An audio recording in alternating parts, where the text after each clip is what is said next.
জুলাই বিপ্লবের পর পতিত স্বৈরশাসক শেখ হাসিনা সম্প্রতি বিভিন্ন রাজনৈতিক সমাবেশে ভার্চুয়ালি বক্তব্য দিয়ে আবারও সরব হওয়ার চেষ্টা করছেন।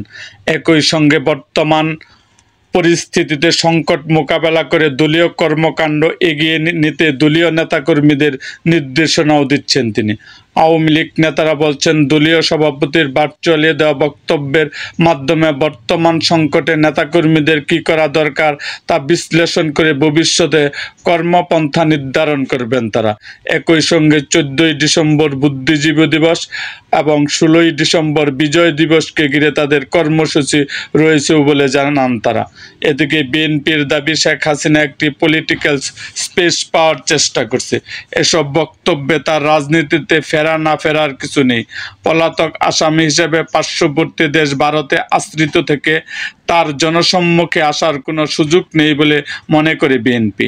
আওয়ামী লীগের বিভিন্ন জনসভায় শেখ হাসিনার ভার্চুয়ালি যেসব বক্তব্য দিচ্ছেন তা সম্পূর্ণ অন্যায়, অনভিপ্রেত বলে উল্লেখ করেছে জামায়াত ইসলামী।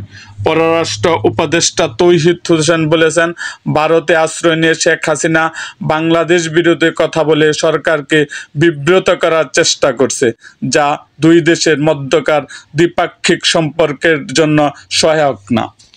এরকম আরও ভিডিও পেতে এবং রাজনৈতিক অঙ্গনের নানা ঘটনা ও ইতিহাস জানতে আমাদের মুক্তাগাছার ইতিহাস মিডিয়া ইউটিউব চ্যানেলটিকে সাবস্ক্রাইব করুন এবং পাশে থাকা বেল আইকনটি বাজিয়ে দিন।